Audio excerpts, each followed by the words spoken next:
Baik, Assalamualaikum warahmatullahi wabarakatuh. Sebelumnya perkenalkan, saya Rizka Ramadhani NIM 114200036 dari Pluk 1 Praktikum Sistem Informasi Lingkungan.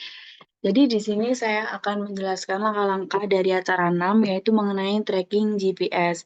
Pertama-tama kita membuka aplikasi dari MapSource, kemudian kita klik File, kemudian kita open, kita memilih data dari Pluk 1 ini, kemudian kita open. Nah, kemudian setelah itu kita akan, blok semuanya, kemudian kita ke file lagi, kita save as. Nah, di sini, kita beri nama plug 1 aja, tapi tipenya kita ganti dengan DXF, kemudian kita klik save. Nah, dari ininya kita juga ganti UTM-nya jadi UTM koordinat. Nah, kemudian kita klik OK.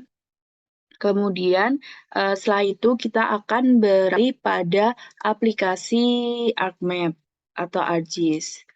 Kita kemudian kita akan pilih blank map aja. Nah, di sini kita akan klik kanan pada layers, kemudian kita properties. Di sini kita akan mengganti koordinat UTM-nya, kita sesuaikan. Karena kita akan memakai peta citra dari UPN Jogja, maka Jogja itu masuk zona 49S. Jadi kita apply, kita oke. Nah, kemudian setelah itu kita klik kanan layers lagi, kemudian kita add data.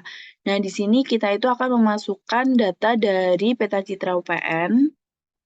Kita klik OK. Nah, kemudian setelah itu kita juga akan memasukkan data dari file plug 1 yang DXF tadi itu. Kita add aja, kita klik OK. Nah, kemudian setelah itu untuk peta UPN Concat ini kita bisa unchecklist terlebih dahulu, kemudian kita unchecklist semuanya kecuali pada poin dan polyline.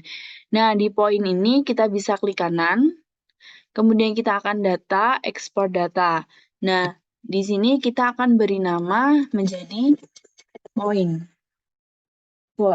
Tipenya save file, kita save, kemudian kita klik OK aja. Nah, kemudian setelah itu kita akan melakukan hal yang sama pada polyline. Di sini kita juga akan mengekspor datanya. Nah, kemudian ini kita akan mengganti namanya jadi track. Tipenya juga save file, kita klik OK, kita yes. Nah, kemudian setelah itu kita bisa men-checklist yang ini, polyline dan point ini. Nah, kemudian kita akan masuk ke point. Di sini kita klik kanan, open attribute table. Di sini kita pilih select by attribute-nya, kita masukkan rumus untuk memilih bagian yang waypoint aja. Jadi di sini rumusnya ref name sama dengan waypoint. Kemudian kita apply. Nah, di sini yang waypoint itu akan tercentang ya, di sini akan terpilih, kita apply. Kemudian kita bisa show selector records untuk melihat. Nah, kemudian kalau sudah kita bisa close aja di sini. Kemudian kita klik kanan point juga, kita ekspor data lagi. Kita ganti namanya jadi titik. Kita save, kita klik OK. Nah, kemudian setelah itu di track juga kita akan open attribute table juga. Kemudian kita mencari bagian ref name. Ini kita klik kanan.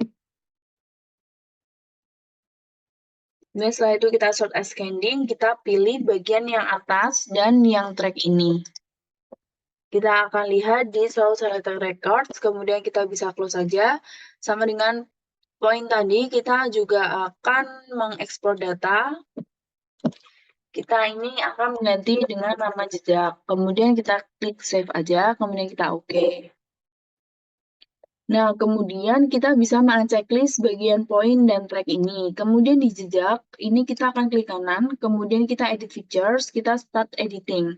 Nah, kita start editing di sini, kita kemudian kita klik aja pada jejaknya ini. Nah, di sini itu kita bisa akan start editing, kemudian kita di toolbar editor ini ada edit vertex. Nah, jadi di sini kita akan menghilangkan titik-titik yang tidak perlu. Ini dengan kita klik delete vertex, kita delete aja yang tidak perlu.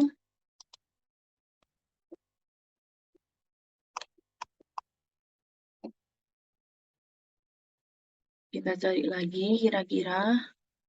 Ini kita juga delete.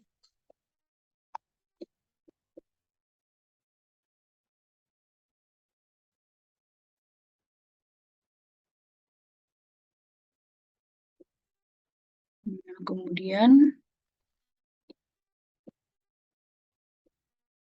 ini kita delete juga. Kemudian ini kita delete.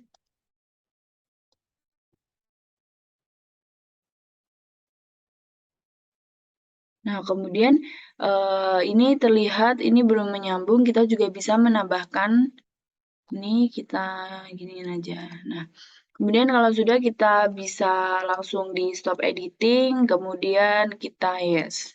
Nah, kemudian ini tampilan setelah kita mengedit dan menghilangkan jejak atau titik-titik yang tidak perlu.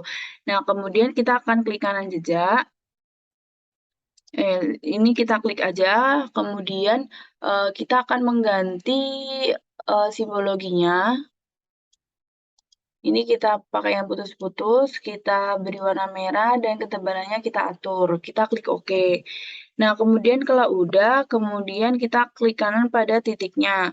Pada titik kita akan edit feature, start editing. Nah, di sini kita akan open attribute table. Kemudian kita akan edit pada kolom nama ini, kita akan mengganti namanya. Ini menjadi kantin. Kemudian ini menjadi pendopo STM. Kemudian ini pos satpam. Ini rumah kaca. Ini jadi rektorat dan ini menjadi tampel. Kemudian setelah sudah, kita bisa close aja. Kita jangan lupa untuk stop editing. Nah, kemudian setelah itu kita bisa klik kanan pada titik, kemudian kita klik properties. Selanjutnya kita kepada simbologi, kategori, value field-nya kita ganti nama, name. Ini kemudian add all value, di sini kita bisa ganti dari simbolnya, kita sesuaikan aja.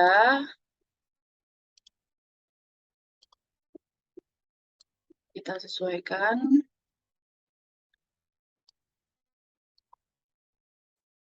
Kita kalau bisa diganti yang berbeda-beda. Nah, kemudian setelah itu kita apply. Nah, jangan lupa kita ke labels juga. Di sini kita checklist label features-nya, kemudian label field-nya name, kemudian ini kita ganti jadi Times New Roman, kemudian kita akan mengatur hurufnya dan kita bold. Kemudian masuk ke simbol. Di sini edit simbol. Kemudian di mask, ini kita ubah jadi hello. Kita oke. Kemudian kita klik OK aja, kita apply, kemudian kita OK. Nah, kemudian seperti ini tampilannya.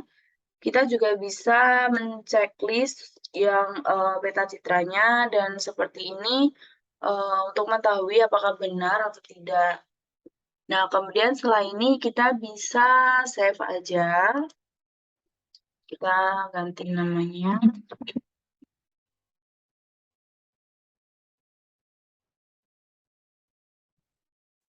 Oke, mungkin ini bisa kita save. Nah, mungkin baik. Sekian dari saya. Terima kasih. Wassalamualaikum warahmatullahi wabarakatuh.